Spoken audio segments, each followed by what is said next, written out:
안녕하세요. 저는 지금 참 특이한 가족을 안고 살고 있는 대한민국의 남성입니다. 어떻게 하면 특이한 가족을 안고 사는 걸까 이해가 안 되고 궁금하실 것 같아요. 아마도 그 누구도 상상할 수 없을 만한 가족이라고 저는 이야기할 수 있을 것 같습니다. 우리 특이한 가족을 알려드리면서 저의 아내와 또 사랑하는 우리 장모님에 대한 이야기를 지금부터 해보겠습니다. 우리들은 서로 전혀 다른 환경에서 자랐지만 어떻게 해서 같은 상황에 같은 장소에서 만나게 되었어요. 같은 상황이라 함은 저와 아내 모두 다 결혼을 했다가 혼자가 된 상황이었다는 것이고, 같은 장소라는 건 아내와 제가 처음 만나게 된 장소를 이야기하는 것인데요.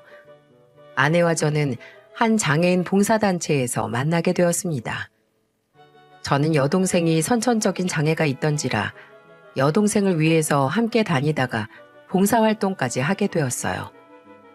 어릴 때부터 몸이 불편했던 아이라 늘 마음이 쓰이고 아팠는데, 나중에 크면서 제가 사회생활을 하고 일상의 행복을 누리다 보니 매번 집에서만 갇혀 사는 우리 동생이 불쌍하더라고요.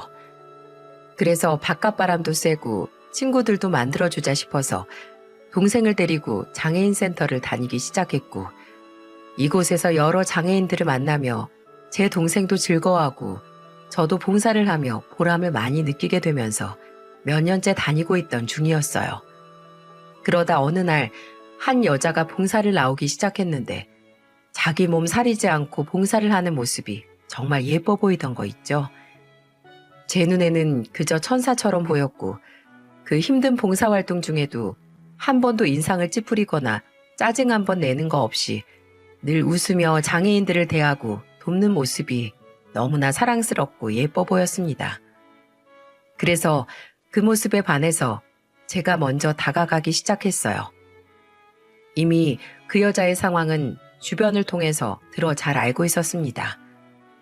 같이 봉사활동을 하시는 주책 맞은 아주머니들이 알아서 소식통 역할을 하고 있었기 때문에 그 여자에게 직접 듣지 않아도 현재 무슨 상황인지 다 알 수 있었어요.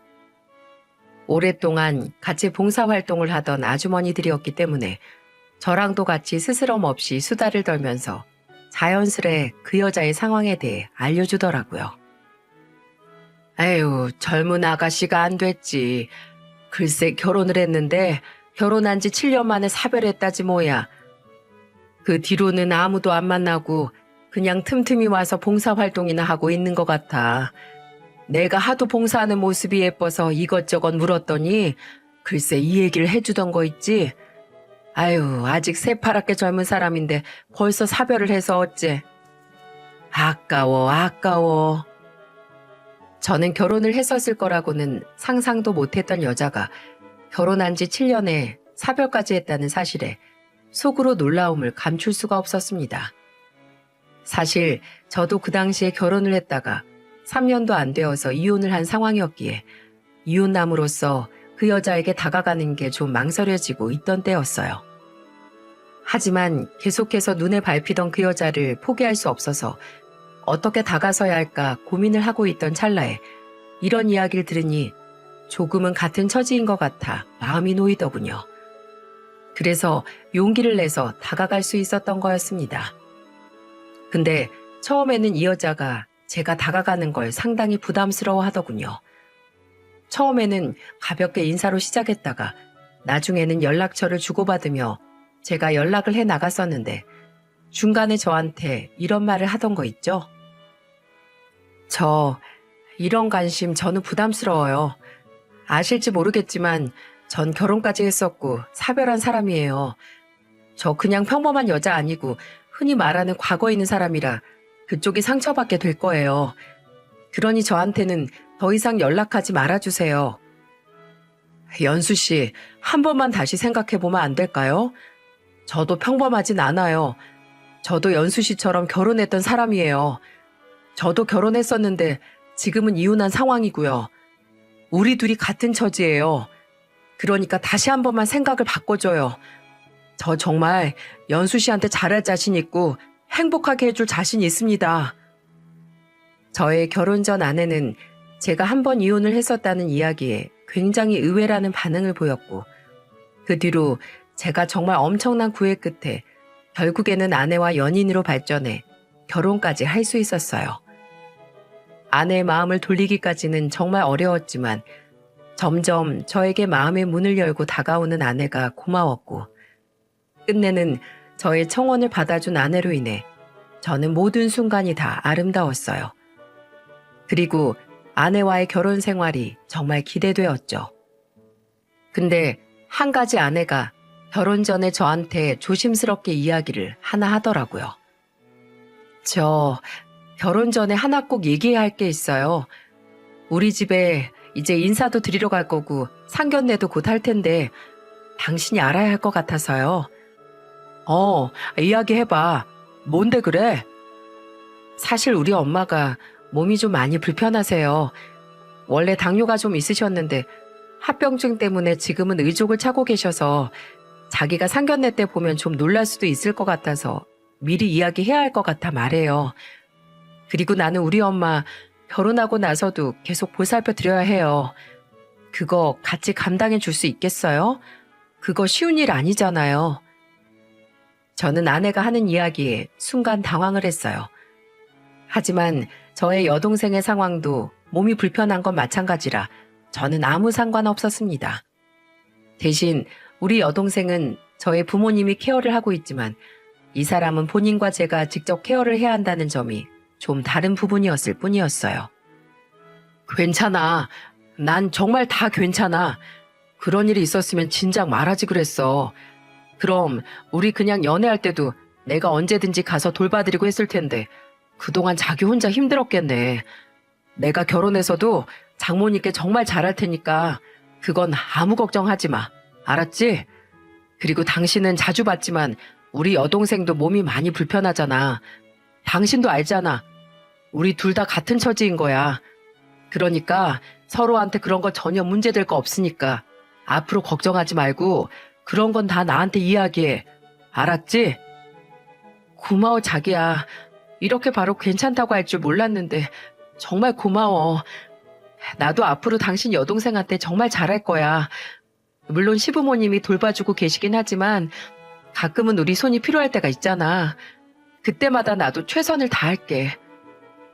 저희 둘은 오히려 서로에게 더 감동하고 공감하며 더 가까워지게 되었고, 처가에 첫 인사를 드리러 갈 때도 상견례 자리에서도 미리 이야기를 들은 덕분에 놀라지 않고 장모님을 만날 수 있었습니다. 그리고 저희 부모님께도 말씀을 드리니 그런 건 전혀 문제가 되지 않다고 말씀을 해주셔서 더더욱 편안하게 상견례까지 마칠 수 있었죠. 상견례는 장모님만 나오셨어요. 왜냐면 아내는 홀어머니를 모시고 살고 있었거든요. 근데 성품이 정말 훌륭하시고 인자하셔서 저희 부모님이 오히려 저를 잘 부탁드린다며 이야기를 하시던 거 있죠? 그리고 그 상견례가 끝나고 따로 장모님은 저에게 하신 말씀이 있었어요. 정서방, 우리 딸 사정이 이런데도 받아줘서 정말 고맙네. 내가 의족이라는 말은 다 들어서 알고 있지? 내가 발이 이런데도 우리 딸은 나를 끝까지 안고서 정말 손수 나를 떠받들듯 살던 딸이야. 그런 딸이 이제야 겨우 자네를 다시 만나서 행복해지려고 하니까 내가 얼마나 든든하고 마음이 좋은지 모른다네. 앞으로 우리 딸 잘 부탁하네. 서로가 서로에게 잘해야겠지만 나도 자네한테 정말 고마운 마음이 커서 진짜 잘할 테니까 우리 딸 항상 좋게 봐주고 예쁘게 봐주게. 네, 장모님, 당연하죠. 걱정하지 마세요. 제가 정말 언제든지 우리 아내한테 잘할 겁니다. 정말로 잘할 거예요. 그리고 장모님께도 제가 평생 잘할 거고요. 그러니까 아무 걱정 마시고 따님 저에게 맡겨주십시오. 평생 행복하게 잘 살겠습니다. 그래. 나는 그거면 됐네. 장모님은 저에게 자신의 딸을 맡기면서 신신당부를 하셨습니다.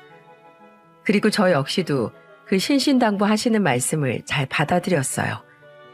결혼 후 저와 아내는 틈이 나는 대로 장모님을 찾아가 정말 잘해드렸어요. 여행도 자주 갔고 그냥 아무 이유가 없어도 집으로 찾아가 밥을 차려 같이 식사를 하는 등 홀로 계시는 시간들이 외롭지 않도록 시간을 많이 가졌죠. 거기에 대해서 저희 아내도 장모님도 많이 고마워해 주셨습니다. 특히나 저희 장모님은 저를 사위를 넘어 아들처럼 아껴주셨어요. 원래 성품이 따뜻하신 분이신지 늘 제가 장모님을 뵈러 가면 저를 꼭 껴안아 주시며 우리 정서방 왔는가 하시고 늘 제가 좋아하는 반찬들을 잔뜩 만들어 주셨어요. 그리고 꼭 셋이서 놀러 가면 제가 가운데 서고 오른쪽에는 와이프, 또 왼쪽에는 장모님 손을 잡고 다닐 정도로 저희는 사이가 좋았답니다. 또 장모님과 둘이서만 있을 때에도 저희는 손을 잡고 다니거나 다리가 불편하신 장모님은 저의 팔짱을 끼고는 걸으셨는데요.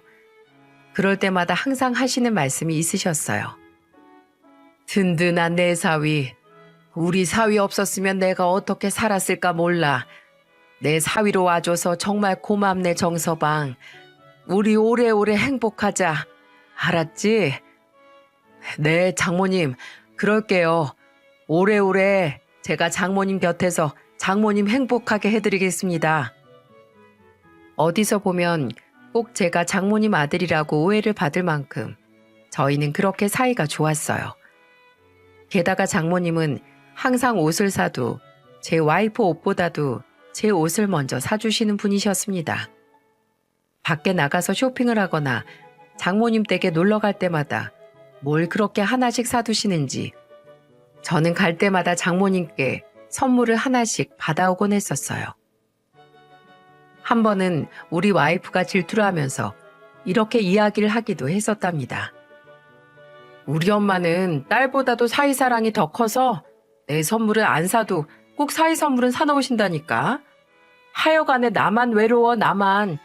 이 결혼에서 최대 수혜자는 이 둘이라고요. 아유, 왜 이러실까 우리 딸. 누구보다도 우리 딸이 세상에서 제일 귀하지. 자, 알았어. 다음에 올 때는 내가 우리 딸 것도 사둘게. 이번에는 커플로 할 수 있는 거 사놓으면 되겠다. 그럼 안 삐지겠지? 네, 꼭 사둬야 해요, 엄마. 저희는 이렇게 대화를 하며 한참을 깔깔 웃었던 기억도 있네요. 그만큼 결혼 생활이 재미있고 행복했습니다. 그리고 사위와 장모 사이가 이렇게 좋을 수도 있는 거구나를 몸소 체험하게 되어 하루하루가 다 신기하고 좋았어요. 이런 일은 거의 TV에서나 볼 수 있는 일인가 했는데 이 일이 저한테 이루어지니 정말 신기하더라고요.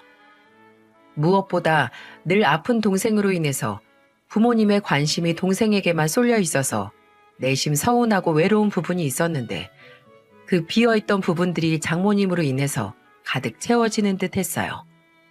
그래서 저는 더 장모님이 좋았고 아내가 사랑스러웠네요. 하지만 다 이해가 되고 다 좋은 상황들만 있던 것은 아니었어요. 저는 결혼하고 나서 대부분 다 좋고 다 행복했지만 반대로 아내 행동에서 좀 여러 가지 이해하지 못할 상황들도 많이 겪어야만 했습니다. 아내는 정말 황당한 요구를 결혼하자마자 이야기했어요. 여보, 우리 결혼은 했지만 각방 쓰자.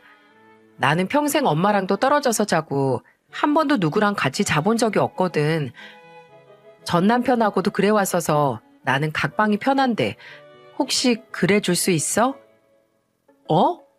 아니, 그래도 우리가 결혼했는데 결혼하자마자 각방은 좀 아니지 않아? 나도 알아. 나도 좀 이상하게 보일까 아는데 그래도 내 의견 따라줬으면 좋겠어. 부탁할게. 아내는 부탁이라고 이야기를 했지만 상당히 단호하게 이야기를 했기 때문에 저는 아내의 말에 따를 수밖에 없었어요. 그 뒤로도 아내는 계속해서 저와 각방을 쓰자고 했고 심지어 아이를 낳고 앞으로 우리 가족을 꾸려나가야 하는 일에도 전혀 동의를 해주지 않았어요. 여보, 우리 이제 아이 가질 때도 됐는데 왜 자꾸만 날 밀어내는 거야? 혹시 내가 싫어? 도대체 나랑 결혼을 한 이유가 뭐야? 나는 당신이랑 정말 행복하고 알콩달콩한 결혼 생활을 생각하고 당신이랑 미래를 약속한 건데 우리 결혼하고 나서 한 번도 평범한 부부 같지 않았던 거 알아? 도대체 왜 그러는 거야? 내가 뭐 잘못했어? 설명이라도 제대로 해줘야 할 거 아니야. 미안해. 내가 아직 마음의 준비가 되지 않아서 그래. 조금만 더 기다려줘. 나 당신 정말 사랑해. 나도 당신이랑 행복한 미래를 꿈꾸고 있어. 근데 아직은 좀 내가 그 미래에 대한 확신이 없어서 그러니까 조금만 더 날 믿고 기다려줘. 아내는 결혼하고 나서 수개월이 지났는데도 불구하고 저와의 부부만의 생활도 다 거부를 하고 있었어요. 그거에 저도 적잖이 상처를 받고 있어 결국에는 더 참지 못하고 이야기를 했는데 아내는 이때도 조금만 더 기다려달라고 하며 저를 설득했습니다. 결국 저는 아내를 기다려줄 수밖에 없었어요. 그리고 아내의 말을 들어보면 전 남편과도 7년이나 같이 살았는데 아이가 없었던 걸 보면 아내가 저한테만 그러는 것 같지 않아서 어느 정도는 이해를 할 수 있을 것 같았어요. 그리고 본인이 마음의 문을 열겠다고 했기 때문에 저도 더 기다려주기로 했었죠. 그러다가 거의 몇 개월이 또 지난 이후에 아내가 큰 결심을 했는지 저에게 다가와 이렇게 이야기를 하더라고요. 여보, 내가 정말 많이 생각해봤는데 내가 힘들다고 해서 당신 혼자 두면 안 되는 거였는데 내가 좀 너무했었던 것 같아. 결혼하자마자 각방 쓰자고 한 거나 당신 거부한 거 다 당신한테도 힘든 일이었을 텐데 나를 따라와줘서 정말 고마워. 나 아직은 좀 힘들긴 하지만 일단 우리 각방 쓰는 것부터 바꿔보자. 나를 기다려준 만큼 나도 당신을 위해서 바뀌어 볼게. 뭐? 정말이야? 정말로 그래 줄 수 있어? 고마워 여보. 정말 고마워. 저는 이 순간 부부가 같은 방을 쓰는 게 뭐라고 그게 그렇게 감격적이어서 아내를 부둥켜 안고 방방 뛰었습니다. 그리고 아내는 정말로 자신의 방을 정리를 하고 원래 안방이었던 곳으로 들어와 저와 함께 지냈어요. 물론 아직까지는 정상적인 부부 생활이라고 할 수 있는 부분은 없었지만 저는 그것만으로도 일단 만족했었습니다. 아내가 어렵게 마음을 열어가고 있는 것 같아 정말 다행이라고 여겼죠.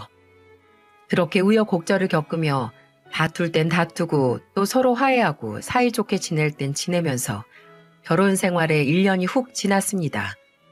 그리고 그 1년 뒤에 아내는 갑자기 주말마다 친정집을 다녀오겠다고 계속 다니기를 시작했어요.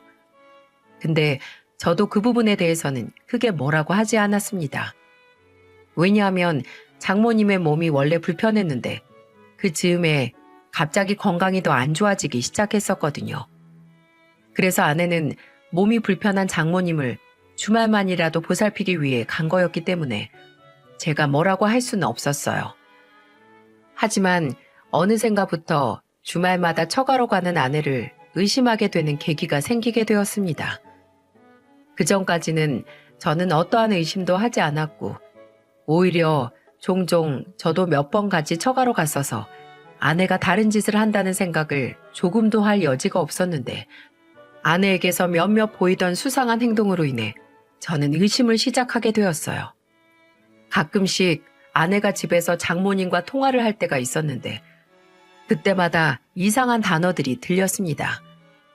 제가 의심의 싹이 튀기 시작한 부분도 바로 이 부분이었어요.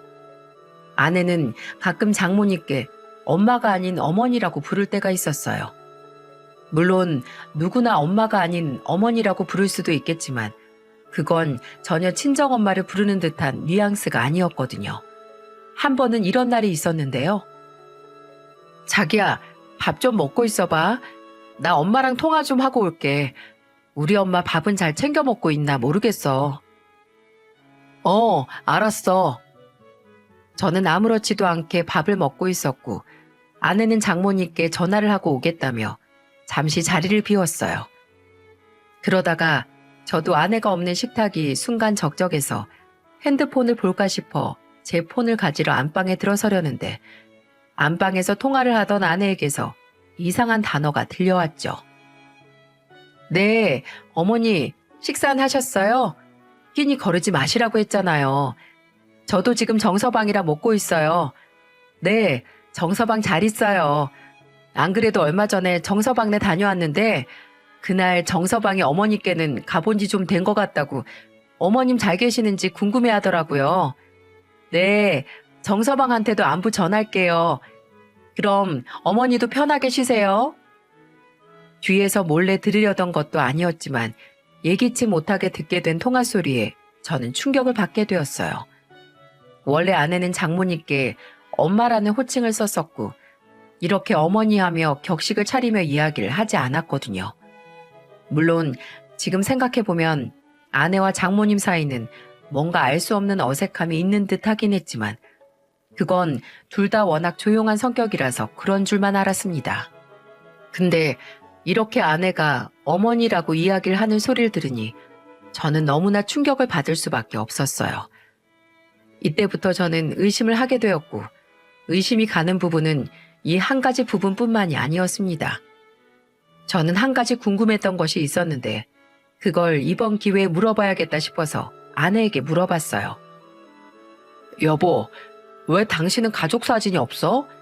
그전에는 그냥 무슨 사정이 있겠지 싶어서 당신한테 아픈 이야기일까봐 말을 못 꺼냈는데 정말 궁금해서 장모님이랑 장인어른이랑 같이 찍은 사진이 한 장도 없다는 게 좀 궁금해. 말해줄 수 있어?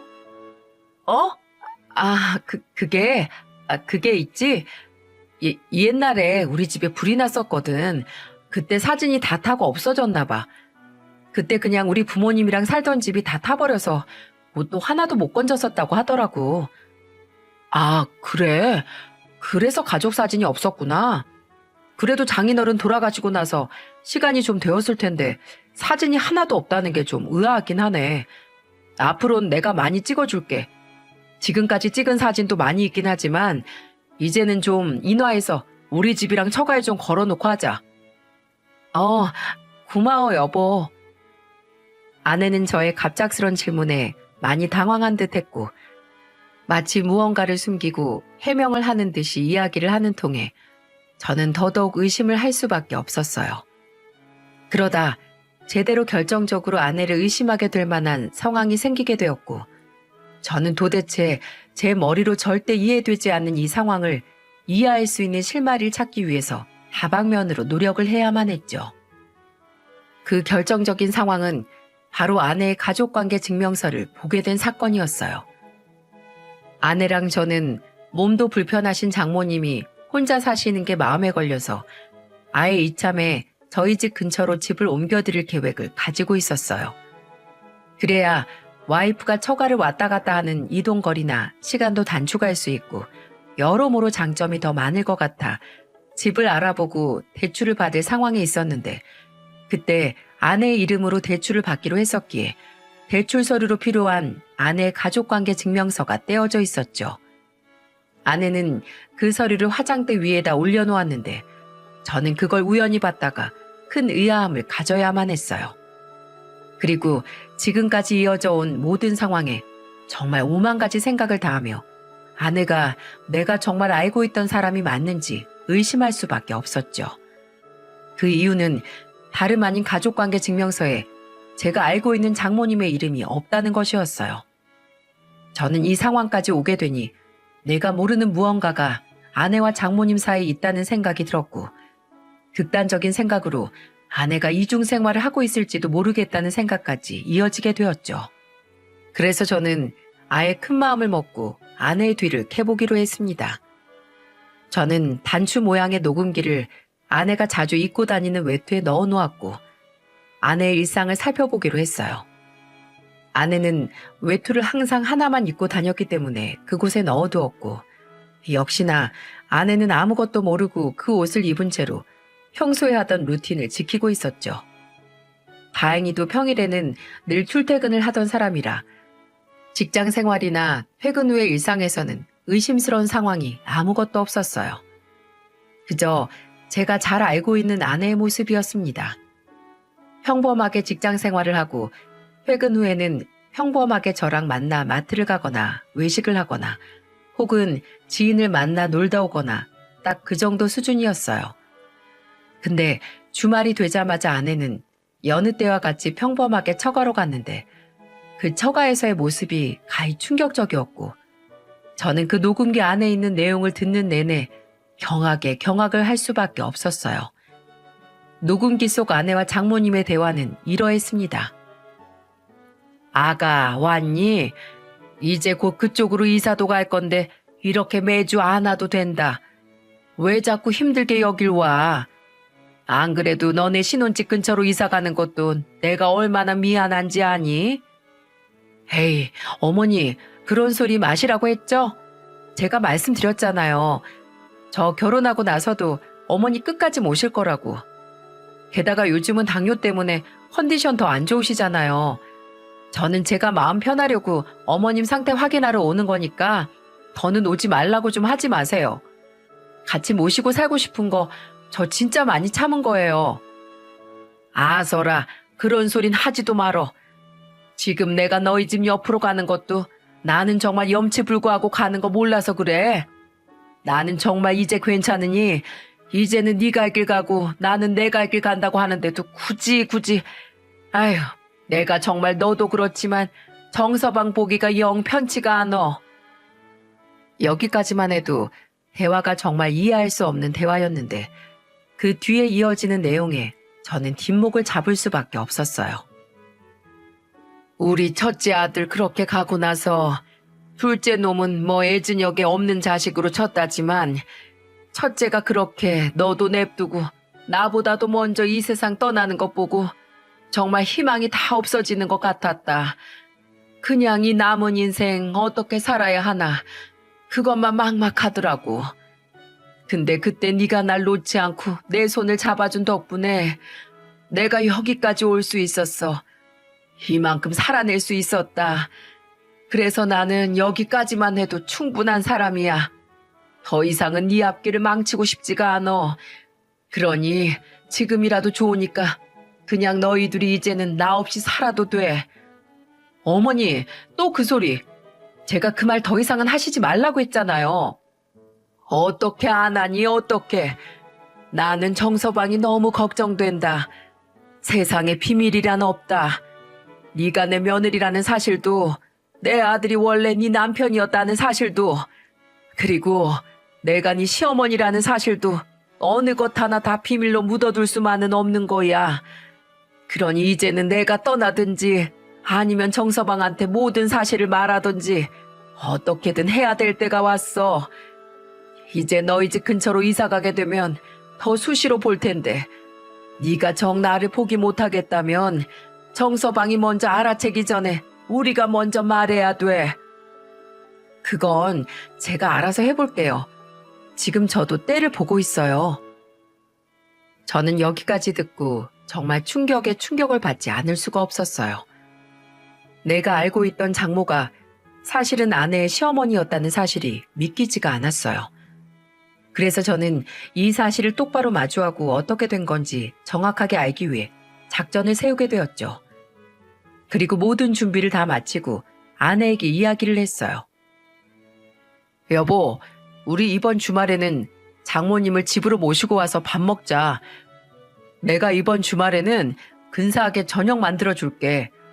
그리고 내가 당신이랑 장모님이 놀랄 만한 깜짝 선물도 하나 준비해 놨으니까 꼭 모시고 와. 알았지? 깜짝 선물?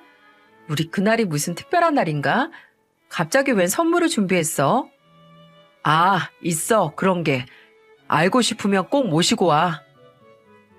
저는 아내에게 이야기를 했고 제가 고대하고 고대했던 주말이 다가왔습니다. 아유, 우리 이제 곧 이웃 될 텐데 또 무슨 저녁을 준비한다고 그래. 내가 해줘야 하는데 참. 아니에요, 장모님. 오늘 편하게 식사하세요. 그리고 오늘 제가 준비한 선물도 있으니까 기대하시고요. 저는 오늘 이 둘에게 제대로 이야기를 듣기 위해서 모든 것을 빈틈없이 준비했고 아내와 장모님은 아무것도 모른 채 식사를 잘 했습니다. 그리고 식사를 마친 뒤에 저는 그 둘에게 깜짝 선물을 주겠다며 이야기를 하고는 제가 가지고 있던 이 둘의 대화 내용이 들어있는 녹음 파일을 켜서 들려주었어요. 자, 이제 제 깜짝 선물 드릴 시간이에요. 제가 들려드리는 거 똑바로 들어보세요. 이들은 아무 생각 없이 제가 틀어준 녹음 파일을 듣기 시작했고 둘의 대화 내용이 선명해질수록 이 사람들의 얼굴은 창백하게 질려갔어요. 이거 뭐야, 여보? 이게 대체 어떻게 된 거야? 아내는 놀란 목소리로 저에게 물어봤고 장모님은 그 옆에서 아무 말도 못한 채 눈물을 흘리기 시작하며 하염없이 죄인처럼 땅만 보고 있었어요. 그 모습을 보며 저는 똑바로 물어봤어요. 이게 뭐냐고? 나야말로 묻고 싶은 말이야. 도대체 이 대화 내용을 내가 어떻게 이해를 해야 하는 거야? 이게 지금 무슨 대화 내용이냐고. 며느리라니, 어머님이라니.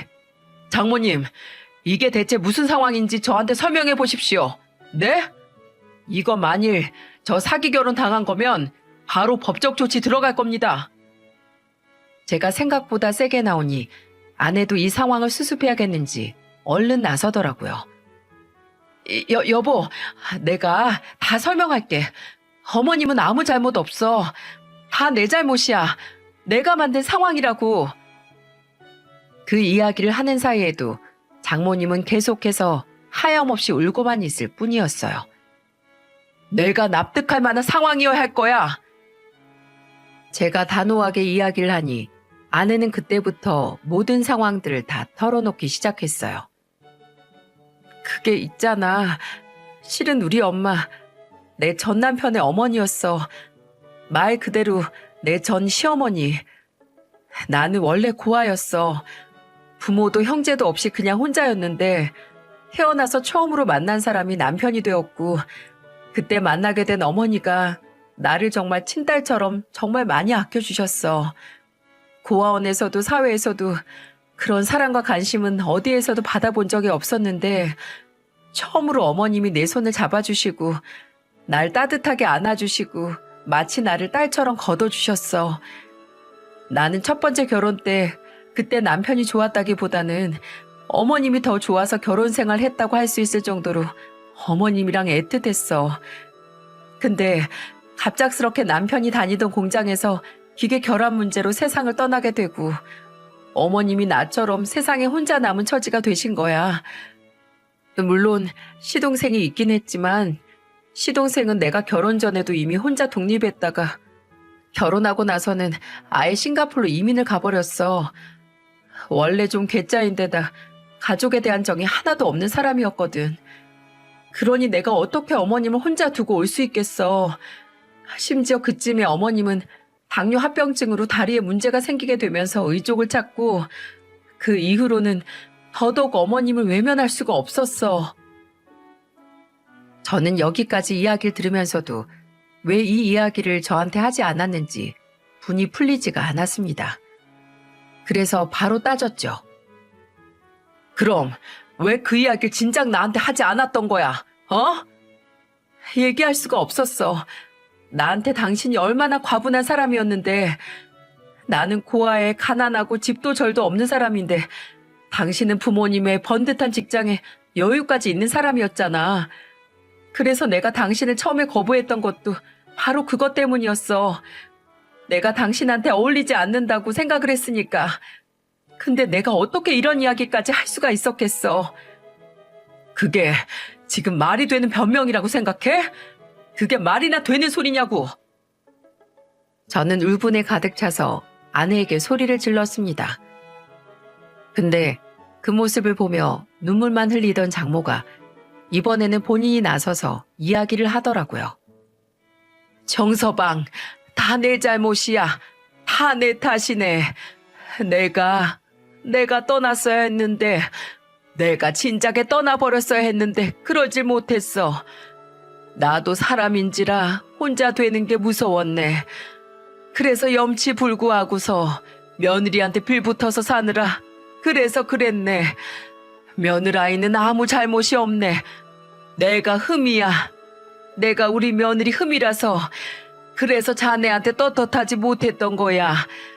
그러니 제발 우리 며느리 용서해주게. 제발 용서해줘. 저는 울부짖으며 말하는 장모님의 모습을 보면서 정말 이게 무슨 상황인가 싶어서 기가 차서 말도 나오지 않았습니다. 모든 순간이 다 믿겨지지 않는 이야기들의 연속이었어요. 여기까지 이야기를 듣고 나니 저는 모든 상황이 다 이해가 되긴 했습니다. 어떤 상황인지 제대로 파악이 되었죠. 아내는 원래 결혼했던 남편이 있었는데 그 남편이 죽으면서 시어머니 혼자 남게 되었고 몸까지 아프던 시어머니를 차마 혼자 둘 수 없어 본인의 엄마로 모시고 살고자 했던 거였어요. 그 뒤로도 더 자초지종을 들었는데 아내는 전 시어머니를 모시고 살게 된 이후 5년 있다가 저를 만나게 된 거였고 제가 들이댈 때에는 아내도 제가 마음에 있었지만 본인의 상황 때문에 저를 자꾸만 밀어낸 거였습니다. 결코 평범하지 않았던 아내와 장모님의 사이로 인해 그 누구도 이해를 못 해줄 거라고 생각했던 아내는 처음부터 저를 밀어내고 있었지만 저와의 관계를 눈치챈 장모님이 계속 아내를 설득해 저와 만나게끔 해준 거였어요. 하지만 저는 이 모든 상황을 다 듣고 나서도 저를 속인 아내와 장모님이 용서가 되지 않았습니다. 정말 비참하고 억울하고 여러 복합적인 마음들이 다 스쳐 지나가더라고요. 그래서 이 둘의 얼굴을 보고 싶지 않아 저는 단호하게 이야기를 했습니다. 다 필요 없습니다. 이제 와서 이야기한들 절 속인 게 없는 일이 됩니까? 이미 제가 받은 상처는요. 저는 두 사람 용서할 수 없습니다. 앞으로 어떻게 할지는 제가 더 고민을 해봐야겠으니까 당분간은 저 혼자 지내게 해주세요. 당신은 장모님 집에서 지내. 얼굴 보고 지내기 힘드니까. 저는 너무나 마음이 아프고 속상하고 또 이들에게 느껴지는 배신감이 커서 더 제 곁에 둘 수가 없었어요. 그래서 제 생각과 마음이 정리가 되고 어떻게 할지 정확한 결론을 내리기 전까지 따로 지내자고 했고요. 그랬더니 그들은 아무런 말도 못하고 짐을 싸고서 나가더라고요. 하지만 그 모습을 보면서도 저는 미안하다거나 안쓰러운 마음이 전혀 들지 않았어요. 왜냐하면 제가 받은 상처가 그 당시는 너무나도 컸으니까요. 그날 이후 저는 이혼까지 생각을 하고 이 사태를 어떻게 정리를 해야 할까 고민을 하기 위해 저는 거의 밤낮을 마음고생하며 지내야 했어요. 일주일이 넘는 시간 동안 저는 방황을 많이 했는데 그 사이에는 5만 가지 생각이 다 지나갔습니다. 시간이 지날수록 이 둘의 사이가 이해가 되면서도 또 나를 그만큼 믿지 못했었나 하는 배신감에 이중적인 마음들이 계속 왔다 갔다 했었어요. 하지만 어느 마음 하나 포기하지 못하고 어떤 선택을 해야 하나 더 머리를 쥐어짜고 있을 때 생각지도 못한 편지를 받게 되었고 저는 그 편지를 읽고서는 그 자리에서 주저앉아 눈물을 펑펑 쏟아야만 했습니다. 그건 다름 아닌 장모님의 편지였고 꼬깃한 글씨로 써진 내용을 읽으며 저는 하염없이 눈물만 흘릴 수밖에 없었어요. 사랑하는 정서방에게, 정서방, 우리 때문에 마음이 많이 힘들지? 내가 못난 장모라, 장모 아닌 장모라 참으로 미안하네. 하지만 나는 단 한 번도 자네를 내 사이가 아니다라고 생각해 본 적이 없어. 이미 내 며느리는 내 친딸이나 다름없었기 때문에 자넨 나에게 그저 예쁜 사위였네. 그 말 많이 들어봤지? 사위 사랑은 장모라고. 나는 우리 딸을 만나기 전까지는 평생 아들밖에 없어서 이 말을 공감할 수가 없었어. 근데 자네를 만나고 나니 이 말이 무슨 말인지 알겠더라고. 그저 보기만 해도 예쁘고 바라만 봐도 든든하니 얼마나 좋던지. 게다가 우리 딸을 이렇게나 예뻐해주고 사랑해주니 내가 비록 친엄마, 친장모는 아니어도 정말 속으로 고마웠네. 근데 이렇게 자네를 속인 천하의 나쁜 장모가 되어서 너무나 미안하게 생각하고 있어. 하지만 나도 어쩔 수가 없었네. 며느리 나를 버릴 수가 없다고 하지. 나도 내신 며느리 없으면 세상 천지 혼자가 되는 거라 그건 무섭고. 근데 또 나 때문에 며느리 앞길을 망칠 순 없으니 누구라도 만나라곤 해야겠는데 근데 생각해보게. 어느 누가 전 시어머니를 모시고 사는 여자를 좋아하겠는가. 자네는 아니라고 했을지언정 우리는 떳떳할 수가 없었어. 하지만 그래도 솔직하게 다 이야기를 했어야 했는데 내가 생각이 짧았네. 그래서 이제라도 어른답게 내가 원래 해야 했던 올바른 선택을 해보려고 하네.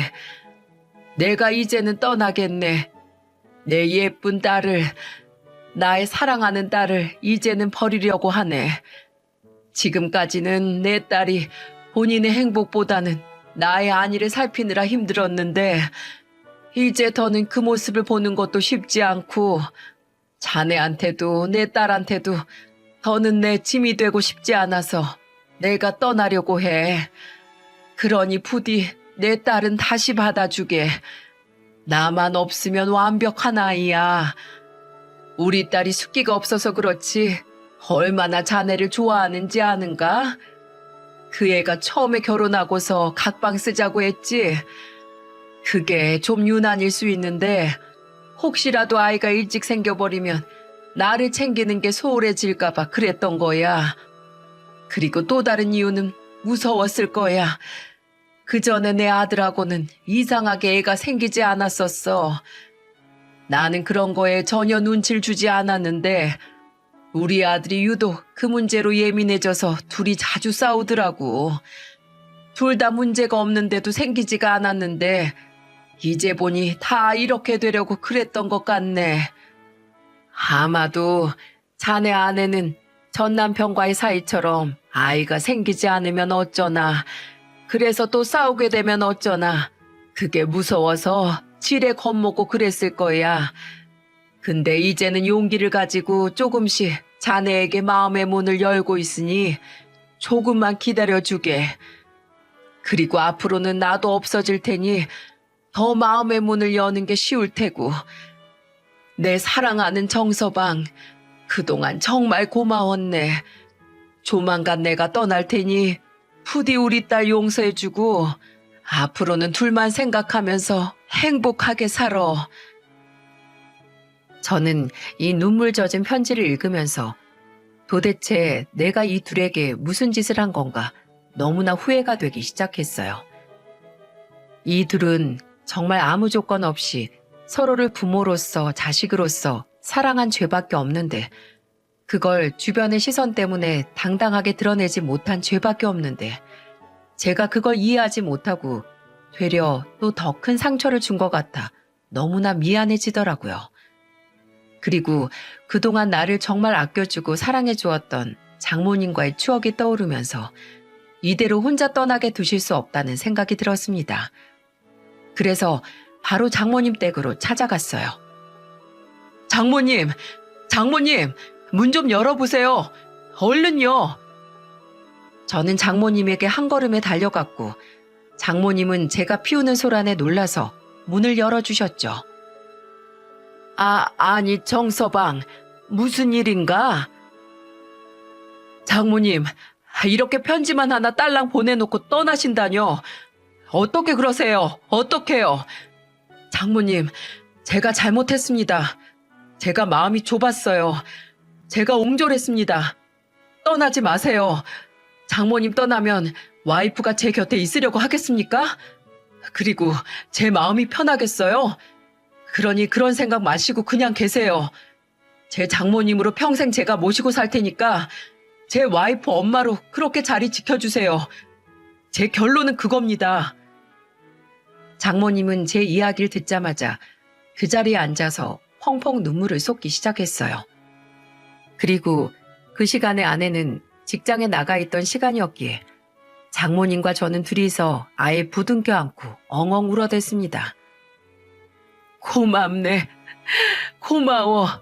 내가 무슨 복을 타고 나서 딸에 사위에 세상 어디에 자네 같은 사위가 있겠나. 정말 고맙네. 아닙니다, 장모님. 그동안 마음고생 얼마나 심하셨어요. 진작 말씀하시지 그러셨어요. 진작에. 결혼 전에 제게 이야기를 했어도 저는 제 장모님으로 모셨을 거예요. 저와 장모님은 울면서 이야기를 했습니다. 사실 근데 말은 이렇게 했어도 만약 결혼 전에 저에게 이런 이야기를 했더라면 저 역시도 고민을 많이 했을 것 같아요. 내 아내의 전 남편 엄마가 내 장모가 된다는 게 일반적인 상황은 아니니까요. 그리고 전 남편의 그늘에 제가 있는 느낌이 들 것 같아 아마도 많이 망설이고 결국에는 아내를 포기했을지도 몰라요. 하지만 결혼 후에 저는 아내를 더 많이 사랑하게 되었고 장모와 있었던 모든 순간들이 다 따뜻하고 소중했기에 지금 이 사실들을 알고 방황을 했었어도 끝내는 받아들일 수 있었던 거였어요. 저는 장모와 함께 있다가 아내 퇴근에 맞춰서 아내에게도 모든 상황을 다 이야기해 주었고 우리는 또다시 셋이서 부둥켜 안고는 한참을 울었네요. 하지만 이때는 서로가 서로에게 힘이 되는 행복에 겨운 눈물이었습니다. 아내는 저에게 이야기를 하더라고요. 여보, 정말 힘든 결정이었을 텐데 이렇게 다 이해해주고 받아줘서 정말 고마워. 그리고 앞으로는 절대로 어떤 비밀도 당신과 나 사이에 만들지 않을게. 정말 맹세해. 그렇게 아내는 저에게 고마움을 표했고 저와 아내와 장모님은 그날 이후부터 더 서로가 돈독해지게 되었어요. 그리고 이 모든 사실을 저희 부모님에게도 이야기를 했습니다. 중대한 사안이니만큼 셋이 가서 말씀을 드렸어요. 처음에는 저희 부모님도 많이 당황을 하신 듯 했지만 제가 모든 상황을 다 받아들이기로 결정을 했다고 하니 다행히도 저의 의견을 따라주셨어요. 그리고 부모님도 제 장모가 저에게 얼마나 잘했는지 잘 알고 있었기에 쉽게 결정을 내리셨던 것 같고요. 그 뒤로 저는 아예 장모님을 저희 집으로 모시고 들어왔습니다. 장모님의 건강이 점점 더 안 좋아지고 있는 것도 있었지만 모든 상황을 다 안 이상 그냥 장모님과 함께 지내며 더 좋은 사이 노릇을 하고 싶었거든요. 처음에는 극구 안 그러겠다고 하시던 장모님도 저의 설득에 못 이겨서 집으로 들어오셨어요. 그리고 그 이후에 더 큰 변화가 하나 더 생기게 되었는데요. 그건 바로 아내 임신이었습니다. 아내는 저와 각방을 하고 나서 처음으로 아이 계획에 대해 저에게 이야기를 하며 다가왔고 아이 계획을 세우고 얼마 되지 않아 곧바로 임신이 되어 지금은 벌써 안정기에 접어든 상황이랍니다. 이 소식에 제일 많이 감격했던 게 바로 우리 장모님이었어요. 누구보다도 축하해주고 누구보다도 기뻐해준 장모님은 매일 밤 저보다도 더 아내의 배에 손을 얹고 귀를 대보고 아주 난리도 아니세요. 근데 저는 그 모습을 보고 있자니 얼마나 뿌듯하고 기분이 좋은지 모릅니다. 이제는 서로가 서로에게 진짜 가족이 된 느낌이라고 할까요?